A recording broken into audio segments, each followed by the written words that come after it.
How you doing, guys? Wanted to wish you guys a happy new year. Let's take a look and see what I've been doing the last couple of weeks. Well, don't think I haven't been building. So I just haven't established myself a good build location yet. Like I have a spot in the garage to, do some work, build some quads, but it's definitely a tight spot and it's not conducive to filming. So don't think I haven't been building. So right now I'm working on this Titan H and I had to do a little bit of modifications. The standoffs were actually this big, right? So they went on to that little guy right there, and I couldn't fit a Vista in that thing. So I had some extra standoffs and I used the front posts as the middles, and then I had these longer standoffs here. So we're gonna make that work. And this is one of the quads that I built. I wish I would have filmed it because it turned out amazing. Love this thing. It's an old Alien frame.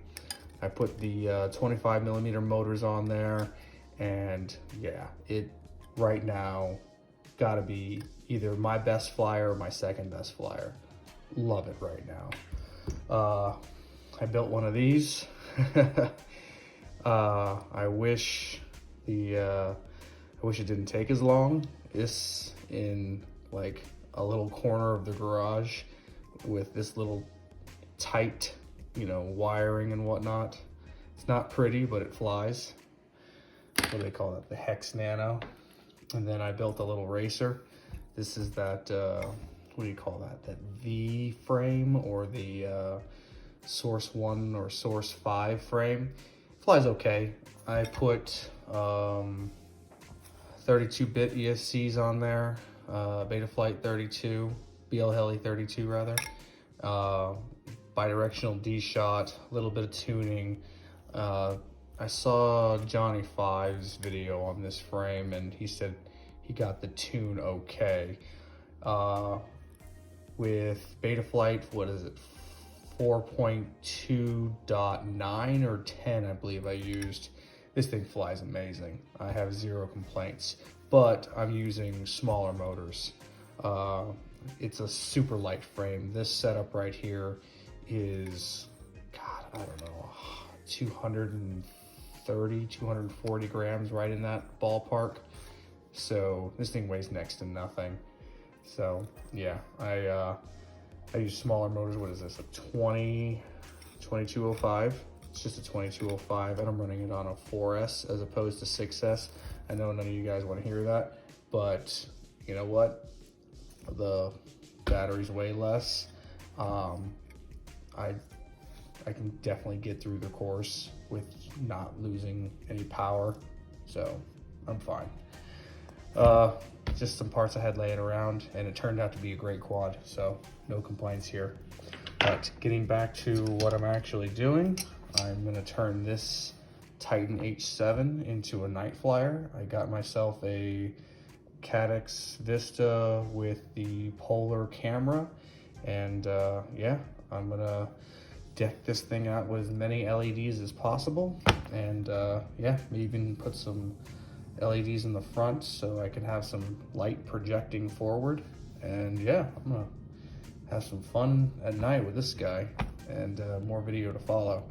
Probably have a couple of cut-ins where I'm actually building this out. But like I said, this new place I'm living at is not conducive to a filming the build. It's literally a corner in the garage, pretty dark, pretty crappy. So need to find myself a better build spot. Anyway, till then, I'll keep you posted. All right, so I told you I'd do a cut-in real quick of this build. And yeah, let me just pan back here. You can take a look at this little workspace that I've got here. There's no table. It's just a bunch of toolboxes, and I got stuff everywhere because there's no table. There's nothing for me to work on. And yeah, it's just this corner of the garage, and kind of sucks. So meh, what are you gonna do?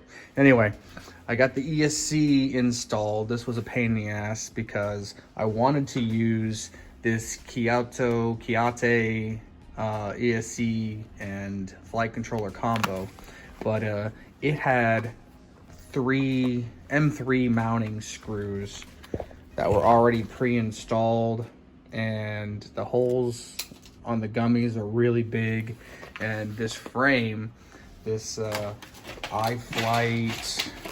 I think they call it an H or an H5, an LH, that's what it is. The iFlight LH frame, it has M2 mounting and M3 for a 30 millimeter, and I wanted to use the 20 millimeter. So I had to pull out a mixed match set. So I've got this Airbot, I think it's a 40 or a 45 amp ESC 32-bit, and then the flight controller is this Hyphonics F7. It's a little guy, and I found some mounting for it, and it looks like it's gonna be fine. I put the screws already through with some nuts just to get the spacing right. So there's just enough clearance in there. Nothing's touching. I mean, it's really close on the bottom, but it is not touching anywhere there. I've got enough screw left over to put some nylon nuts on top of that. It'll be fine. But unfortunately, this is the stupid flight controller to ESC cable. Can't tell what any of these wires are. They're all black. That's not useful. What came with the ESC was a little bit more helpful, so I just got to figure out what the pinout is, and it gave me, you know, this blank end right here, so you can install and match it. I just have to figure out what the pinout is for these both and then match them up. So that's what I'm doing right now. As you can see, I got the motors mounted. So these are the Emax Pulse, I believe that's what they call them, with the LEDs on the bottom. We're gonna run LEDs on the arms, LED headlights on each side here. It's gonna be pretty bright. So stay tuned, keep going.